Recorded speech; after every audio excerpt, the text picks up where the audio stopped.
भीषण उन्हाळ्यात अमरावतीतील मसानगंज परिसर पाण्याच्या तीव्र टंचाईने होरपळत आहे. नागरिकांना थेंब थेंब पाण्यासाठी भटकती करावी लागत असताना आता या प्रश्नावर राजकारण रंगू लागले आहे. अमरावती आणि बडनेरा मतदारसंघातील आमदारांच्या श्रेयाच्या लढाईत पाणी पुरवठ्याचे कामच रखडल्याचा आरोप स्थानिक नागरिकांनी केला आहे. अमरावतीतील मसानगंज परिसरात सध्या पाण्याचा गंभीर प्रश्न निर्माण झाला आहे.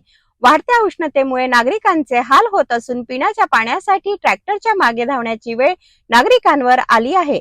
स्थानिक सूत्रांच्या माहितीनुसार परिसरातील पाणी समस्या सोडवण्यासाठी योजना तयार करण्यात आली होती. मात्र काम सुरू होण्यापूर्वीच राजकारण आणि सुरू झाल्याचा आरोप होत आहे. मसानगंज परिसराचा काही भाग अमरावती मतदारसंघात तर काही भाग बडनेरा मतदारसंघात येतो.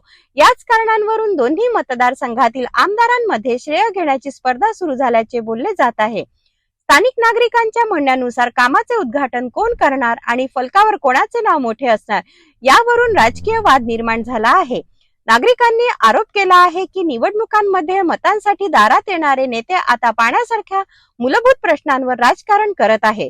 या वादामुळे ठेकेदार आणि संबंधित विभागाचे अधिकारीही संभ्रमात असल्याचे सांगितले जात आहे. त्यामुळे प्रत्यक्ष कामाला सुरुवात होत नसल्याने नागरिकांमध्ये तीव्र संताप व्यक्त केला जात आहे.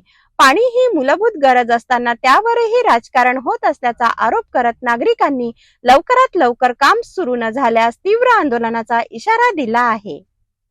मसानगंज मधील नागरिकांना आता आश्वासन नाही तर पाणी हवे आहे. आता प्रशासन आणि लोकप्रतिनिधी श्रेयाच्या राजकारणातून बाहेर पडून नागरिकांची तहान कधी भागणार याकडे सर्वांचे लक्ष लागले आहे.